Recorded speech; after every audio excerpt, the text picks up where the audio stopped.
अस्सलाम वालेकुम viewers, Ahmad Rana views में आपको खुशामदीद। आज की वीडियो में हम पाकिस्तान और रशिया के दरमियान उस ऑयल ट्रेड की बात करना चाहते हैं, उस ऑयल डील की बात करना चाहते हैं जो पूरे 1.5 साल से नहीं हुई।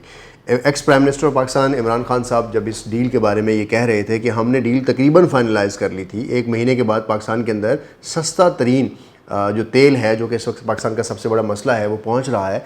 लेकिन उनका रजीम चेंज हुआ। चेंज होने के बाद आज पूरा 1 साल कंप्लीट होने को है इस नई गवर्नमेंट को, पीडीएम की गवर्नमेंट को, और इनसे भी वो तेल क्यों मटेरियलाइज नहीं हुआ। कौन सी ऐसी टेक्निकल वजूहात हैं, कौन सी ऐसी डिप्लोमेटिक वजूहात हैं, कौन इसमें असल रुकावट है और कौन चाहता है कि ये तेल पाकिस्तान को ना मिले। इस सारी चीज़ों को हमने प्रॉब किया, इसकी रिसर्च आपके सामने रखते हैं ताकि आपको समझ आए, आप खुद इस चीज़ के ऊपर अपना अंदाज़ा लगा सकें कि क्या हो रहा है। सबसे पहले तो जो पाकिस्तान और रशिया के दरमियान जो ऑयल है, ये इसलिए इम्पॉर्टेंट है कि पाकिस्तान एक ऐसा मुल्क है जिसके पास एक तो फॉरेन रिजर्व्स में पैसे कम हैं ऑयल ख़रीदने के, और इंटरनेशनल मार्केट में जो ऑयल प्राइस है वो बहुत ज़्यादा हाई रही है। आपको याद होगा कोविड-19 के अंदर जो ऑयल प्राइसेस हैं वो बिल्कुल नेगेटिव हो गई थी, लेकिन उसके बाद जैसे ही दुनिया ने अपना सारा बिज़नेस रिवाइव किया तो ऑयल की डिमांड ने $75 पर बैरल से $140 पर बैरल तक के दरमियान हमेशा हमें ऑयल मिलता रहा, जिसका इम्पैक्ट पाकिस्तान के ऊपर भी आया। इस वक्त भी अगर ऑयल की कीमत देखें तो तकरीबन 75 और $80 पर बैरल के ऊपर ये ऑयल ट्रेड कर रहा है कि पाकिस्तान इस वक्त अपनी जो ऑयल ज़रूरियात हैं वो सऊदी अरेबिया, गल्फ़ कंट्री से पूरी कर रहा है। लेकिन रशिया क्यों पाकिस्तान को सोने की चिड़िया की तरह नज़र आ रहा है? आपको याद होगा कि जब यूक्रेन और रशिया की वॉर हुई तो उस वक्त G7 countries, European countries, western countries ने रशिया से गैस की बंदिश के बाद ऑयल ट्रेड पर भी पाबंदी लगाई, और रशिया के ऊपर बहुत सारी पाबंदियों में ये पाबंदी भी आयद की गई कि उनके ऊपर तेल की प्राइस जो है वो $60 पर बैरल से नीचे रशिया से कोई भी तेल ना ख़रीदे, और अगर इससे नीचे तेल ख़रीदेगा तो उसका इम्पैक्ट पड़ेगा। ये एक बड़ी वजह है जो पाकिस्तान और रशिया के दरमियान जो ताल्लुकात हैं उसमें जो ऑयल ट्रेड डील है वो उसको मैच्योर नहीं होने दिया जा रहा। मैं इस वक्त इस वीडियो में आपके साथ सिर्फ वो वजूहात शेयर करूँगा जिस बिहाफ पे ये डील अभी तक मैच्योर नहीं हुई, क्योंकि हाल ही में जो हमारे पेट्रोलियम कंसर्न मिनिस्टर हैं मुसद्दिक मलिक साहब, उन्होंने भी ये बयान दिया कि पाकिस्तान और रशिया के दरमियान ऑयल डील तकरीबन फ़ाइनल हो चुकी है और अप्रैल के अंदर पाकिस्तान के अंदर और रशियन ऑयल जो है वो। तो मुसद्दिक मलिक साहब के इस बयान के बाद अभी तक पाकिस्तान के अंदर जो ऑयल है वो क्यों नहीं आया? क्योंकि रशिया ने भी हाल ही में एक बयान दिया और ये रशिया की तरफ से एग्रेशन आया है, एक गुस्से का इजहार किया गया है कि पाकिस्तान ने अभी तक अपनी डील हमारे साथ मैच्योर नहीं की, क्योंकि इस वक्त रशिया को अपने ऑयल ट्रेड के लिए ऐसे ममालिक की ज़रूरत है जो रशिया से सस्ता ऑयल फ़ौरन ख़रीदे, क्योंकि रशिया की इकॉनमी इस वक्त ऑयल बेस्ड है, तो रशिया को इकॉनमी भी ऑयल पे ही सर्वाइव करनी है। लेकिन वो ममालिक जो वेस्ट अलायंस के साथ हैं, यूएस और बाकी मुल्कों के साथ हैं, वो इसमें थोड़ा सा हर्डल पैदा कर रहे हैं। इंडिया की बात करें, चाइना की बात करें, वेनेजुएला की बात करें, लैटिन अमेरिकन कंट्रीज़ की बात करें, साउथ अमेरिकन, तो उन ममालिक ने रशिया के साथ अपनी ऑयल डील्स को बरकरार रखा है और इस वक्त रशिया को न्यू पार्टनर्स चाहिए और पाकिस्तान जैसे मुल्क को ऑयल सस्ता चाहिए। लेकिन फिर भी पाकिस्तान इस ऑयल लेने को में डिले क्यों कर रहा है? तो पहली जो वजह है वो आपके सामने रखता हूँ, वो ये है कि पाकिस्तान को ये अचानक ख्याल आया कि ये जो 1.5 साल से सारी बातें हो रही थी, क्या ये सियासी बातें थी? क्योंकि टेक्निकल एक्सपर्ट्स और इस वक्त जब ऑयल कंसर्न्ड एक्सपर्ट ने रशियन ऑयल के ऊपर बात की तो उन्होंने क्या कहा, कुछ स्टैट्स आपके सामने रखता हूँ। वो ये कहते हैं कि इस वक्त पाकिस्तान जो है वो सऊदी अरेबिया से तकरीबन 1 लाख जो बैरल्स हैं वो पर डे ऑयल की ले रहा है, और अगर रशिया से हमारी डील हो जाती है तो हम रशिया दूसरा बड़ा कंट्री होगा जिससे पाकिस्तान अपनी ऑयल नीड्स पूरी करेगा। तकरीबन 30% ऑयल जो है वो पाकिस्तान प्लान कर रहा है कि वो रशिया से ले।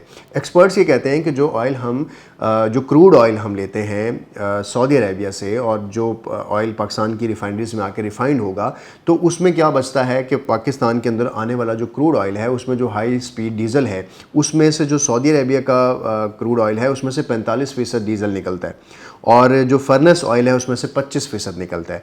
लेकिन अगर रशियन ऑयल की बात की जाए तो रशियन ऑयल में से 32% डीजल निकलता है और फर्नेस ऑयल 50% निकलता है। यानी फर्नेस ऑयल की जो प्रोडक्शन है फ्रॉम रशियन क्रूड ऑयल वो ज़्यादा है। ये नुक्ता बड़ा इंपॉर्टेंट है इस बात को समझने के लिए, क्योंकि पाकिस्तान को इस वक्त जो जिस चीज़ की ज़रूरत है वो डीजल है, फर्नेस ऑयल नहीं है। जो हमारे थर्मल पावर्स हैं या ऐसे प्लांट्स जो फर्नेस ऑयल पर चलते हैं, पाकिस्तान की नीड्स में फर्नेस ऑयल की दस्तयाबी कम होने की वजह से से, ज़्यादा रेट्स की वजह से पाकिस्तान LPG पे शिफ्ट हो चुका है।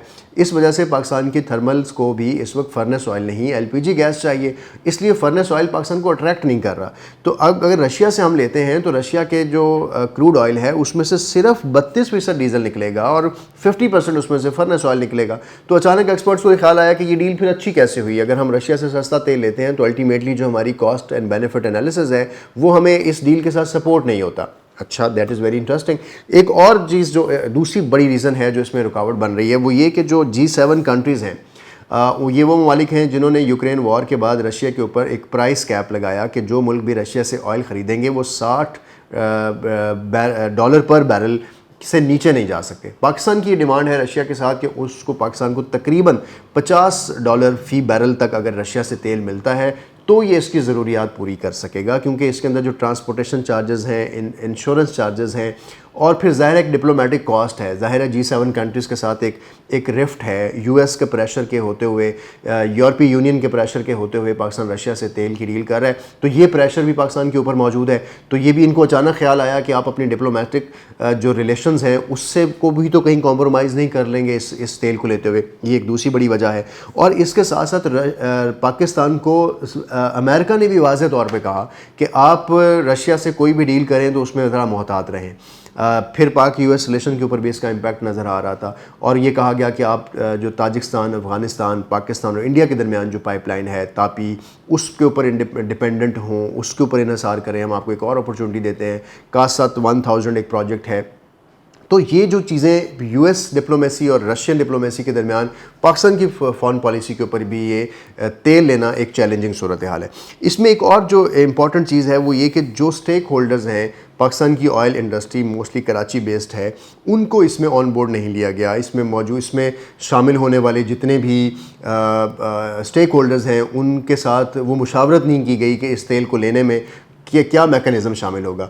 और एक और जो बड़ी वजह वो ये कि पाकिस्तान और रशिया के दरमियान इस डील में एक स्पेशल पर्पस व्हीकल कंपनी बनाई गई, SPV कहा जा रहा है उसको, और उस कंपनी में ने ये तय करना था कि रशिया से ऑयल इंपोर्ट कैसे करना है, उसको कार्गो कैसे करना है, उनके साथ जो फाइनेंस डील है वो कैसे करनी है, और सारे जो टेक्निकल इंश्योरेंस ट्रांजैक्शन प्रोसेस थे इसको रशिया ने उनके साथ बैठकर तय करना था। लेकिन अभी तक पाकिस्तान की तरफ से जो SPV यानी ये स्पेशल पर्पस व्हीकल कंपनी है, इसको भी उस तरह से फंक्शनल स्टैब्लिश नहीं किया गया कि we are ready to get oil from Russia. So इन सारी वजूहात को अगर समझें और इन वजूहात को देखें तो ये कोई इतनी आसान डील लग नहीं रही कि पाकिस्तान से बस पाकिस्तान ने तेल ले लेना है और तेल पाकिस्तान के अंदर आ जाएगा। लेकिन एक तरफ जो स्टेट मिनिस्टर हैं मुसद्दिक मलिक, वो ये कह रहे हैं कि पाकिस्तान जो है वो अप्रैल में ले लेगा। बहरहाल ये जो चैलेंजेस मैंने आपके सामने रखे हैं, इन चैलेंजेस के होते हुए मुसद्दिक मलिक साहब के पास यकीनन कोई अच्छी खबर होगी या कोई अच्छी हैपनिंग होगी जिसके बिहाफ पे वो कह रहे हैं कि पाकिस्तान से तेल लिया जा सकता है। एक और जो चीज़ है जो इसके रास्ते में रुकावट है वो ये कि पाकिस्तान रशिया के साथ इस डील को डॉलर के साथ नहीं कर रहा है। रबल, 3 करेंसीज इसमें डिसाइड की गई हैं। रबल के साथ किया जा सकता है, चाइनीज़ युआन के साथ किया जा सकता है और एक UAE दरहम के अंदर इस डील को तय किया जा सकता है कि पाकिस्तान के ऊपर जो पैसे के ट्रांजैक्शन है वो एक और लोकल करेंसी के अंदर होंगे, इंटरनेशनल डॉलर करेंसी के अंदर नहीं होंगे। ये जो सारे मसाइल हैं ये इस डील के रास्ते में रुकावट है, जिसको पाकिस्तान किस तरह से इसको कैटर करेगा ये पाकिस्तान पे डिपेंड करता है। और क्या पाकिस्तान को रशिया से ऑयल लेना चाहिए? अब मैं ज़रा इसके ऊपर थोड़ी सी बात करता हूँ आपके साथ। पाकिस्तान को रशिया से ऑयल इसलिए ज़रूरी है कि इस वक्त जो डॉलर की कीमतें हैं वो पाकिस्तान के अंदर ज़्यादा हैं और हम ऑयल बेस्ड कंट्री नहीं है, हम दुनिया से ऑयल इंपोर्ट करते हैं। तो इस वक्त जो हमारे फॉरेन रिजर्व्स के ऊपर प्रेशर है वो रिड्यूस करने के लिए हमें सस्ता तेल चाहिए या एटलीस्ट ऐसा तेल चाहिए जिसकी अदायगियाँ हमें फ़ौरन नहीं करनी, डेफर पेमेंट्स करनी है। तो रशियन ऑयल इस वक्त पाकिस्तान की इकॉनमी के अंदर एक जान डाल देगा अगर हम वाकई ही इस माहदे को $50 फ़ी बैरल के ऊपर रशिया के साथ तय कर लेते हैं। तो दुनिया के अंदर तकरीबन 70 से $80 फ़ी बैरल का अगर तेल चल रहा होगा तो पाकिस्तान में तेल तकरीबन $30, $20, $15 सस्ता पाकिस्तान के अंदर मिल रहा होगा फ़ी बैरल, जिससे ज़ाहिर है पाकिस्तान की इंडस्ट्री, थर्मल पावर्स, हमारी एनर्जी सेक्टर, हर चीज़ जो है वो इस बेस्ड होती है और इसका उसको फ़ायदा होगा। दूसरी जो इंपॉर्टेंट चीज़ है इस सारी चीज़ से वो ये कि पाकिस्तान को पहले से अपने आप को तैयार करना है। जहाँ पर इंटरनेशनल इन्फ्लेशन पाकिस्तान के ऊपर इम्पैक्ट करती है, वहाँ पर ऑयल प्राइसेस जो कि इंटरनेशनल मार्केट में और ओपेक प्लस जो ऑर्गेनाइजेशंस या ममालिक हैं वो तय करते हैं, वो पाकिस्तान के ऊपर भी इम्पैक्ट करते हैं। तो पाकिस्तान को एक सेपरेट डील एक ऐसे मुल्क से करनी है जहाँ पर उसको तेल जो है वो सस्ता मिले और दुनिया का जो ग्लोबल रिसेशन है या ग्लोबल ऑयल प्राइसेस हैं पाकिस्तान के ऊपर इम्पैक्ट ना करें। आपको ये बताऊं कि अब हाल ही में सऊदीया और जो ईरान की डील हुई है, ये एक अच्छी चीज़ तो है मिडल ईस्ट के लिए, लेकिन इससे ओपेक के अंदर भी जान डली है। इससे आने वाले दिनों में आपको तेल की कीमतें ज़्यादा नज़र आएंगी। उसकी वजह ये है कि ये सारे फिर इकट्ठे हो जाते हैं। और अभी हाल ही में हमने 2-3 दिन पहले ये बयान सुन लिया कि जो ओपेक तंजीम है उसने ऑयल की प्रोडक्शन कम करने की बात की है।